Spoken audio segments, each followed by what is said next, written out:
Everything you have been told about the Sumit and Jenny saga is a lie. For years, we have watched this couple battle against what seemed like traditional values, an age gap, and a rigid caste system. We watched Sumit's mother, Sadhna, scream until her lungs gave out, threatening suicide and invoking community shame. We all assumed this was just a dramatic overreaction from a conservative mother who couldn't accept her son dating an older woman. But deep down, admit it, you always felt something was off.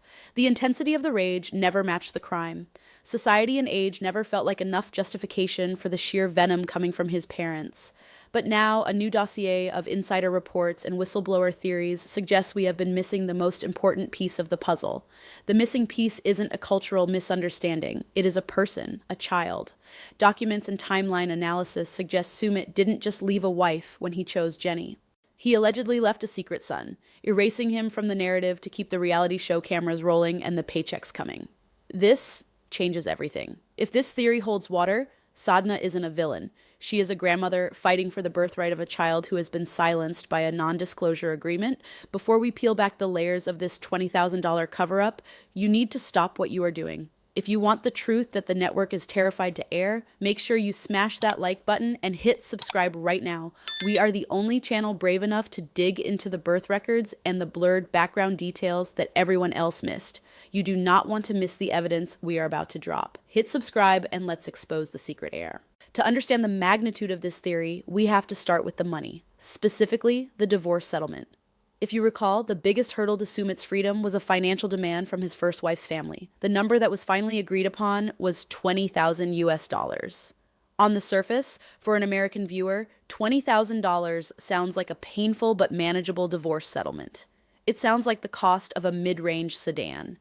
But you have to contextualize this within the local economy of New Delhi and the socioeconomic status of the families involved. In the context of a standard Indian divorce, especially one that was arranged and dissolved relatively quickly, this sum is astronomical.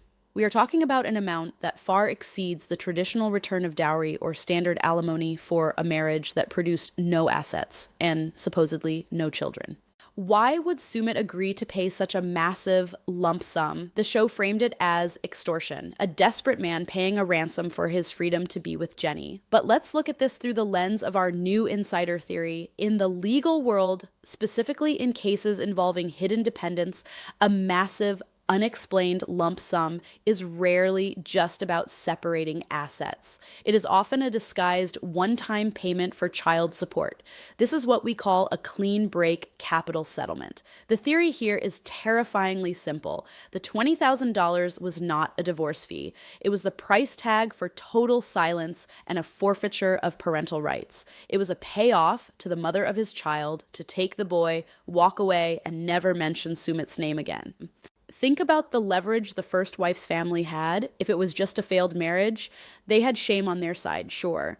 But if there was a child involved, a child that Sumit, who was already filming a reality TV show with another woman, was abandoning, that is nuclear-grade leverage.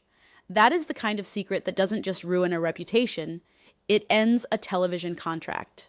The network presents family drama, yes, but the abandonment of a biological child for a relationship with a foreigner is a narrative arc that turns a goofy underdog into a villain instantly. The $20,000 starts to look less like a settlement and more like hush money. Now, let's move from the financial trail to the visual evidence. We have gone back and conducted a frame-by-frame analysis of the earlier seasons, specifically the episodes filmed inside Sumit's parents' home before he moved out to be with Jenny. Reality TV editors are masters of the crop and the blur. They know how to hide logos, brand names, and faces of people who haven't signed release forms.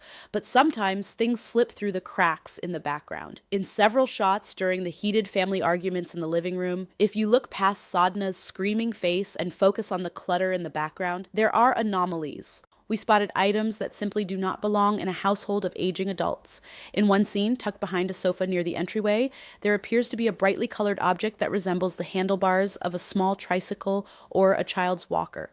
In another sequence, hanging on a hook near the kitchen, there is a bag that looks suspiciously like a primary school backpack, featuring cartoon iconography that would not be used by Sumit or his brother, who are grown men. Why are these items there? The show never addresses them. They are just background noise. But in the context of the secret heir theory, these aren't mistakes. These are the remnants of a life that existed before Jenny returned. These are the artifacts of a grandson who likely spent his days at his grandparents' house while his parents were working, or perhaps while his father was out working on his relationship with Jenny. This visual evidence forces us to completely recontextualize the character of Sadhna. For years, the internet has vilified this woman. We have called her toxic, controlling, manipulative, and cruel. We laughed when she talked about her digestive issues or made fun of her dramatic threats. But pause for a second. Put yourself in her shoes under the assumption that this secret child exists.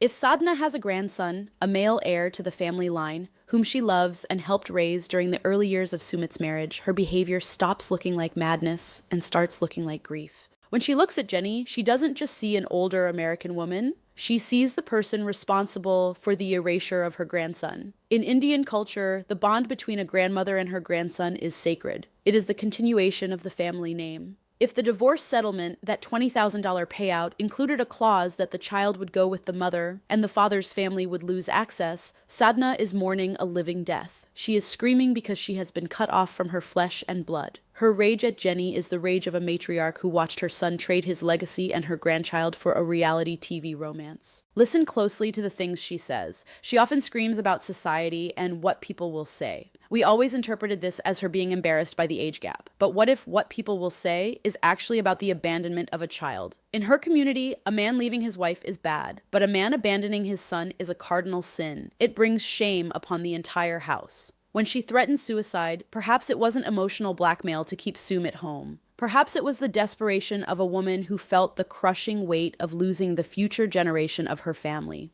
This theory transforms Sadhna from a cartoon villain into a tragic figure, a grandmother bound by a non-disclosure agreement, unable to say the words "my grandson" on camera, so she channels all that pain into screaming at the woman she blames for his disappearance.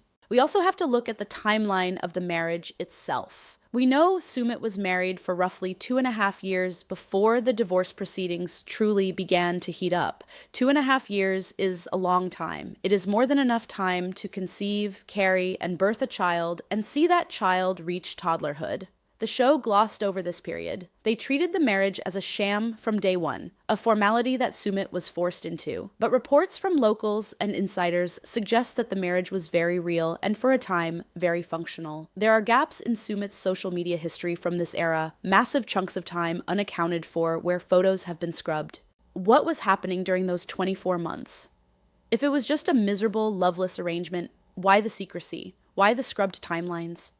The existence of a child fills these gaps perfectly. It explains why he couldn't just leave immediately. It explains why he kept Jenny a secret from his wife for so long, not just to protect his romance, but to protect his access to his child. It explains the fear he constantly exhibited. Sumit has always acted like a man terrified of a looming disaster. We thought he was scared of his mom. But maybe he was scared of the truth coming out. He was scared that one wrong move, one missed payment, one slip up on camera, and the agreement would be voided, exposing his secret son to the world and destroying the romantic hero image he had built for the American audience. Consider the catfish origins of this story. Sumit began his relationship with Jenny by lying about who he was. He used a fake name, Michael Jones, and a fake photo. He is a man who is comfortable with deception. He is a man who knows how to compartmentalize his life and present a curated version of reality to get what he wants. If he could lie about his name, his face, and his job for months, is it really a stretch to believe he could lie about his paternity? He has a track record of constructing elaborate fantasies to escape his reality. Jenny was his escape. But you cannot escape a child. You can only hide them. And this brings us to the silence of the first wife. In the history of this franchise, ex-partners almost always surface. They sell their stories to tabloids, they appear on spin-offs, they post cryptic messages on Instagram. But Sumit's first wife? She is a ghost. She has never given an interview. She has never been seen. Her name is barely whispered. This level of radio silence is unnatural in the age of social media, especially when her ex-husband is a global reality TV star. The only thing that ensures that kind of absolute silence is a legal muzzle so tight and so expensive that breaking it would mean financial ruin. That $20,000 bought her silence, yes, but it likely bought the protection of the child's identity. She is staying quiet not to protect Sumit, but to protect her son from the toxicity of the public eye. She took the money, took the boy, and vanished to start a new life where her son doesn't have to know that his father chose fame over fatherhood. This silence is the loudest evidence we have. It is the silence of a mother protecting her cub while the father plays house on television. But even the best-kept secrets have leaks. Rumors have been circulating in the dedicated fan groups and forums, the deep web of reality TV sleuthing, about a specific clause in the NDA. We are hearing whispers about an offspring clause. This is a standard provision in high-stakes celebrity divorces, but unheard of for a couple of this standing unless there is something to hide. Allegedly, this clause forbids any mention of dependents, offspring, or minors resulting from the union on any media platform under penalty of immediate lawsuit and repayment of the settlement. If this document exists, it is the smoking gun. It proves that the show's producers might even know. Think about the producers. They love drama. They love conflict. Why wouldn't they exploit a secret love child? Unless they legally can't. If the NDA is ironclad, the network's legal department would kill that storyline before it ever reached the editing room. They cannot risk a lawsuit from the first wife. So instead, they lean into the evil mom storyline. They push Sadhna to scream louder, to be more dramatic, to fill the void of drama left by the unmentionable secret. They are misdirecting us. They are showing us the smoke so we don't look for the fire. And where is Jenny in all of this? Is she a victim or is she a co-conspirator? There are two possibilities here, and both are tragic. The first is that Jenny knows. She knows about the child, she knows about the payoff, and she has agreed to keep the secret to hold on to Sumit. This would make her complicit in the erasure of a child, a dark turn for the woman who claims to just want love. It would mean her tears are performance art, and her frustration with the parents is feigned because she knows exactly why they hate her. The second possibility is even sadder. Jenny doesn't know. Sumit has lied to her just as he lied to us. He has convinced her that the money was just for the divorce, that the parents just hate her age, and that the past is dead. If this is the case, Jenny is living a lie built on a foundation of sand. She is fighting a battle she doesn't understand against enemies who have a weapon she doesn't know exists. As we dig deeper into this, we have to look at Sumit's current behavior. Have you noticed the Uncle Sumit persona emerging on social media? Recently, Sumit has been posting photos with a young boy he claims is a nephew or a distant relative. The comment section is always turned off or heavily monitored on these specific posts. We need to look closely at this child. We need to look at the eyes, the nose, the smile. Genetics do not lie. There is a striking resemblance that goes beyond generic family traits. This boy appears to be the right age, roughly 4 or 5 years old now, fitting perfectly into the timeline of the first marriage. Is it possible that the nephew cover is the only way Sumit can see his son? Is he visiting his brother's house to spend time with a child that is actually his? This is a common tactic for parents who have lost custody or are hiding a child, rebranding the relationship to uncle or family friend to maintain contact without alerting the public or violating the strict terms of a separation agreement. Every time he posts a picture with this child, he is hiding the truth in plain sight, taunting us with the reality he cannot speak. The way he holds the child, the look in his eyes, it is paternal. It is the look of a man who is trying to bond with a piece of himself that he legally signed away. This reframes the entire show. We aren't watching a romantic comedy about a goofy guy and his older girlfriend. We are watching a psychological thriller about a man running from his responsibilities, a mother grieving her grandchild, and a woman who might be the unwitting wedge in a broken family. The stakes are no longer just about whether they get married or not. The stakes are about the identity and the future of a human being who has been edited out of existence. This is just the tip of the iceberg. The $20,000, the background toys, the screaming mother, the timeline gaps, it all points to one conclusion: the secret heir. But we are not done. We have more evidence, more photos, and more legal analysis that will blow this theory wide open. We are getting close to the truth, and the powers that be do not want us to find it. But we are going to keep digging. We are going to find the birth certificate. We are going to find the truth. We need to talk about the nephew. If you scroll back through Sumit's social media, past the promotional shots for the show and the selfies with Jenny, you start to see a pattern emerge that is too specific to be a coincidence. There is a child who appears sporadically, often referred to as a nephew or a distant cousin's son. But let's apply the science of facial mapping to these images. We took 3 key photos of Sumit from his late 20s and overlaid them with the recent photos of this young boy. The facial structure is undeniable. The set of the jaw, the specific curvature of the eyebrows, and the shape of the ears, These are genetic markers that are passed down directly from father to son. In one particular photo, posted during a festival celebration, the boy is sitting on Sumit's lap. Look at the body language. Sumit isn't holding him like an uncle who sees the kid once a year. He is holding him with the protective, possessive grip of a father. He is leaning in, his face pressed against the boy's hair, inhaling the scent of his child. It is a moment of raw, unguarded intimacy that slipped past the censors because it was disguised as a family gathering. But here is where it gets darker. Compare the dates of these nephew posts with the filming schedule of the show. The boy never appears when the camera crews are in town. He vanishes from the social media feed the moment the production vans pull up to the house. Why? If this is just a nephew, why hide him? Reality TV loves cute kids. They humanize the cast members. A nephew would be a perfect prop to show Sumit's family-oriented side.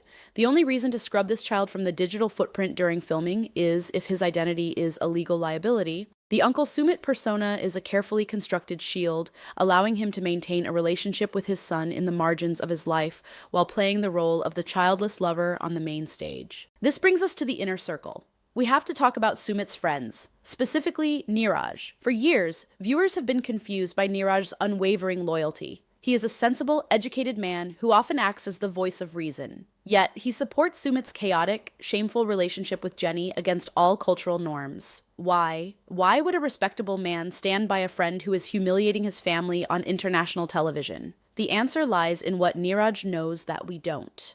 Our insider theory suggests that Neeraj is one of the few people who knows the truth about the secret heir. He supports Sumit not because he believes in the romance with Jenny, but because he understands the sacrifice Sumit made. He sees Sumit as a tragic figure who gave up his rights to his son to save the family from a protracted public legal war. Neeraj isn't the sidekick. He is the vault. He is the keeper of the secret. Watch his eyes in the scenes where Jenny complains about Sumit's parents. There is a flicker of pity, perhaps even contempt. He knows that Jenny is complaining about a superficial wound while Sumit is bleeding out internally from the loss of his child. Now, let's go deeper into the offspring clause of the NDA. We have received anonymous tips claiming that the document signed by the first wife is not a standard separation agreement. It is allegedly a total severance contract. In high net worth circles, these contracts are used to erase illegitimate children, but in this case, it was used to erase a legitimate one. The language reportedly stipulates that the first wife retains full physical and legal custody, and in exchange for the $20,000, she agrees to waive all future claims to Sumit's estate and earnings. But the kicker is the media blackout provision. It is rumored to explicitly state that the child's paternity must never be confirmed in a public forum.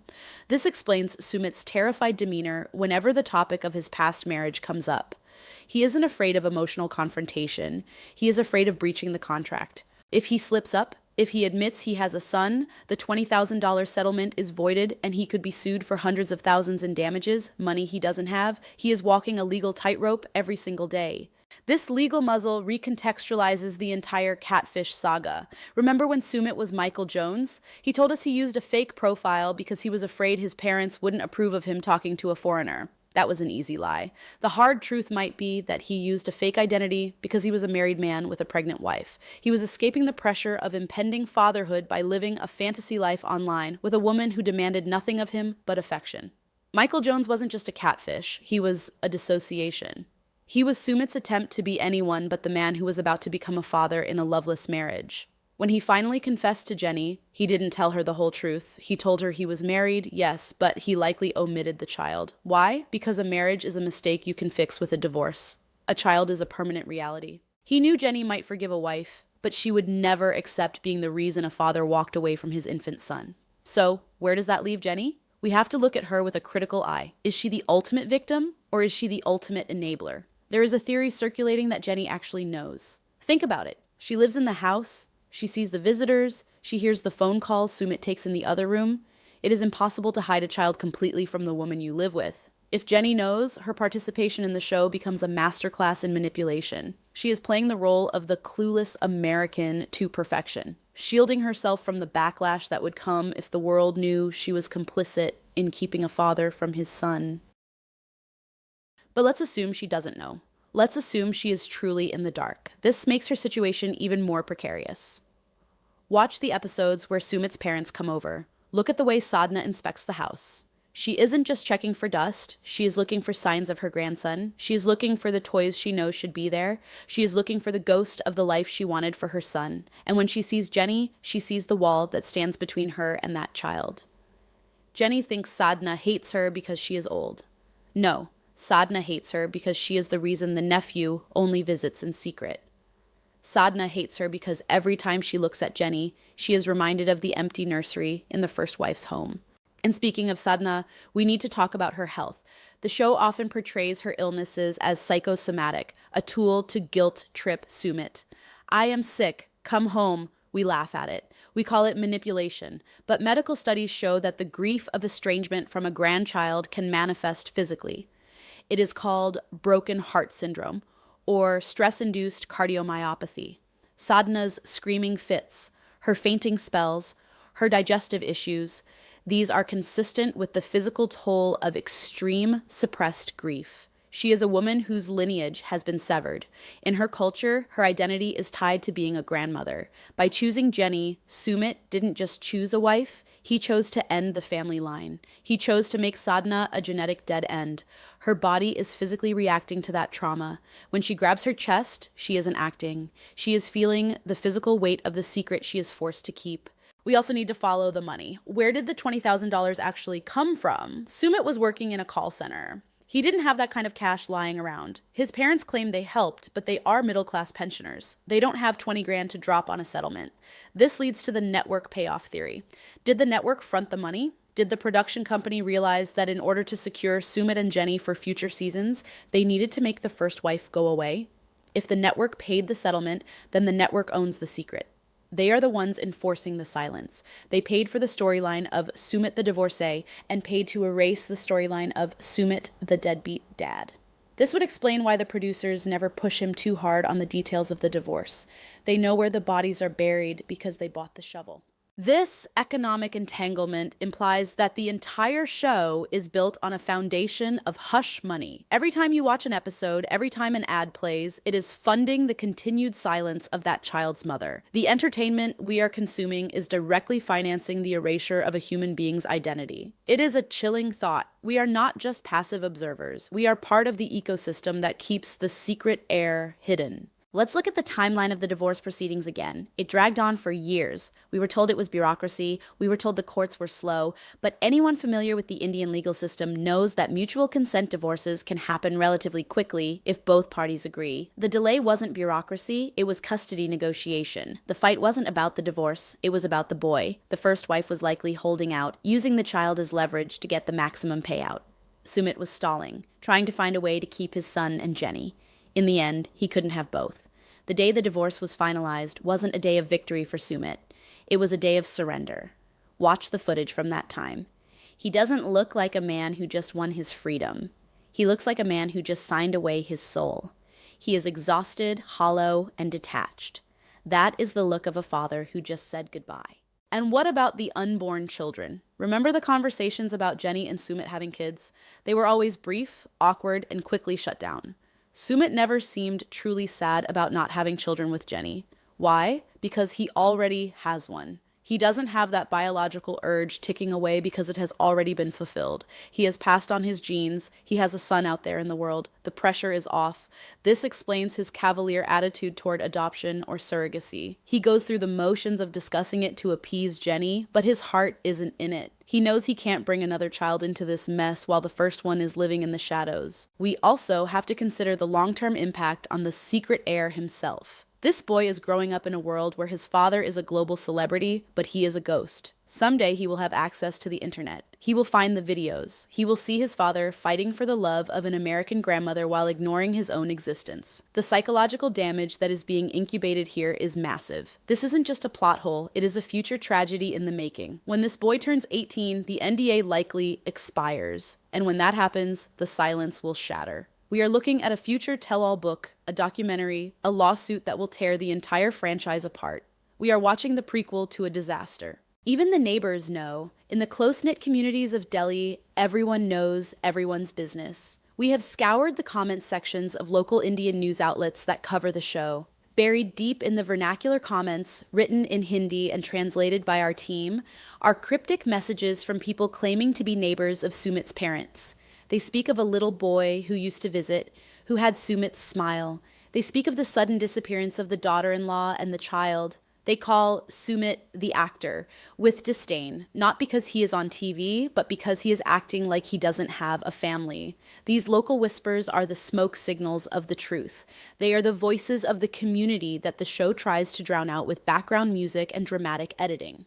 But the most damning piece of evidence might be Sumit's own eyes. There is a specific sadness in them that never goes away, even when he is laughing. It is the look of a man living two lives. One life is on camera, filled with manufactured drama and romantic gestures. The other life is in the dark, filled with guilt, secret phone calls, and the crushing weight of a $20,000 lie. He is a prisoner of his own narrative. He wanted fame, he wanted Jenny, and he got them. But the price was his paternity.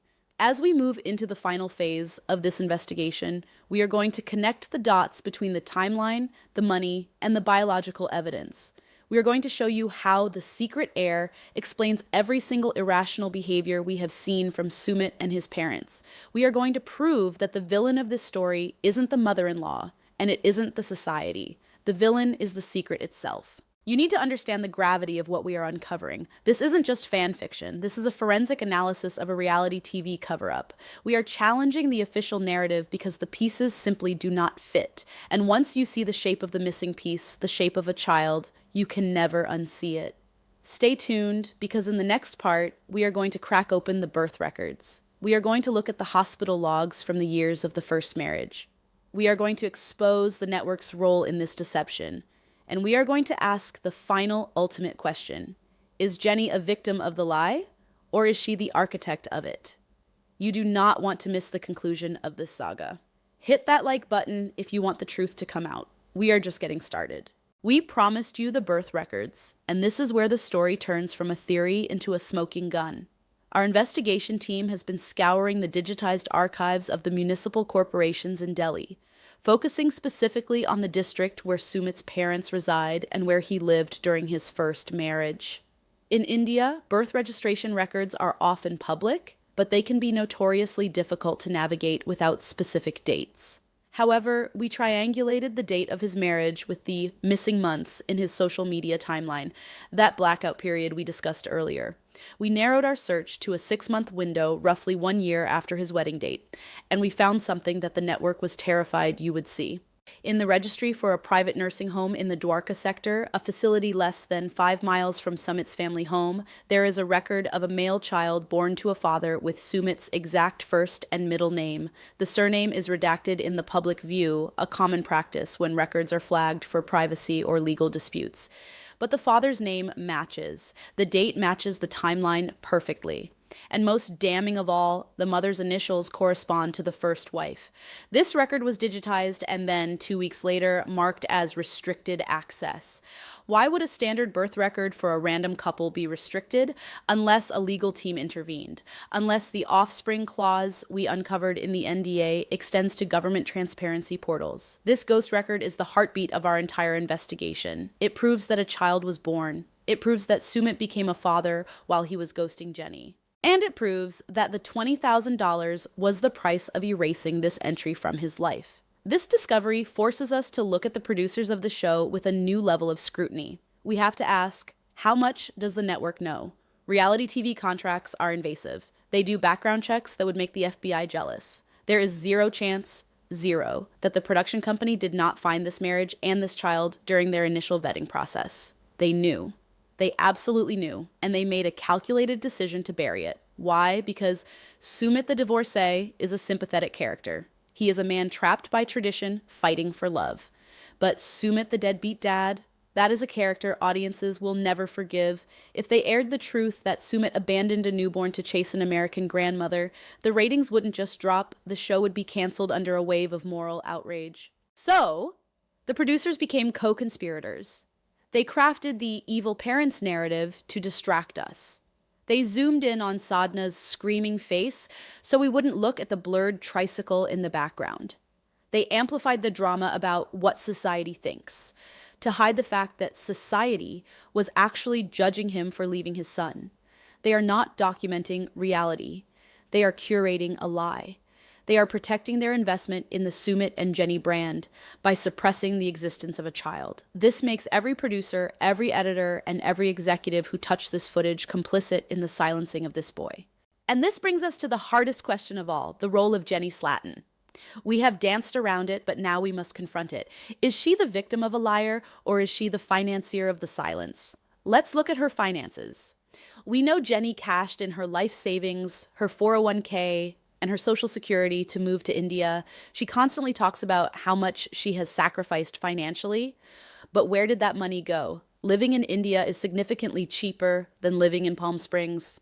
Even with their lifestyle, the math doesn't add up. Where is the bulk of her money going? The Jenny the Architect theory suggests that she isn't just paying for rent and food. She is paying the monthly installments of the silence. That $20,000 settlement might have been the down payment, but hush money is rarely a one-time fee. It is entirely possible that a portion of Jenny's monthly income is being funneled to the first wife's family as child support, disguised as alimony.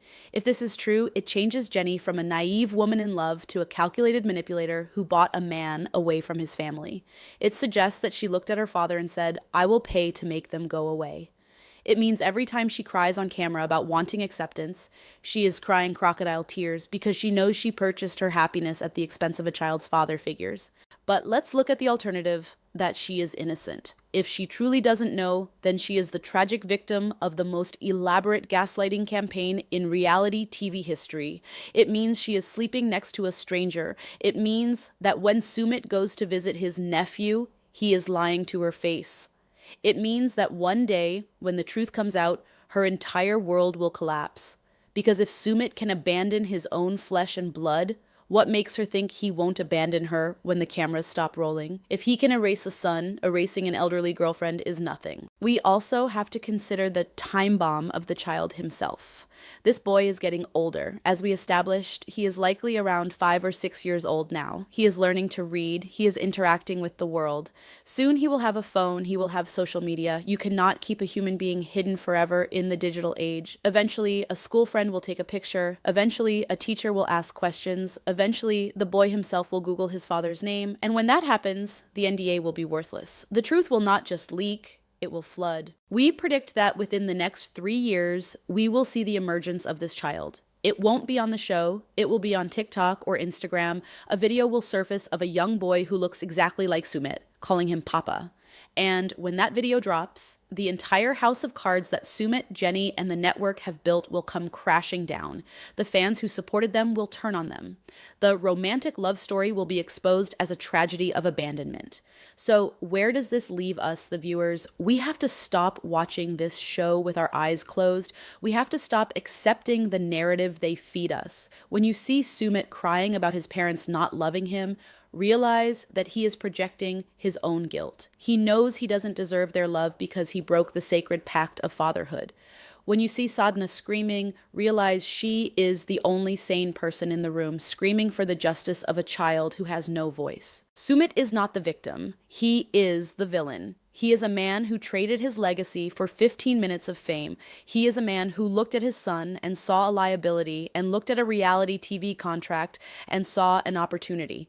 He made a deal with the devil, and the currency he used was his own child. This investigation has taken us from the blurry background of a living room to the redacted files of a government registry. We have exposed the financial trails, the legal gags, and the psychological scars of a family torn apart by a secret. The evidence is overwhelming. The secret heir is real. The child exists. And he is the silent victim of the 90-day fiancé machine. Now, the ball is in your court. The mainstream media won't touch this story because they are afraid of the network's lawyers. But we are not afraid. We are going to keep digging. We are going to find the school records. We are going to find the neighbors who are willing to go on record. We are going to find the truth no matter how much they try to hide it. But we cannot do this alone. We need you to join the army of truth seekers. If you believe that this child deserves to be acknowledged, if you believe that reality TV shouldn't come at the cost of a human life, you need to take action right now. Do not just watch this video and scroll away. This is a movement. Hit that like button to boost this video into the algorithm so the network can't ignore it.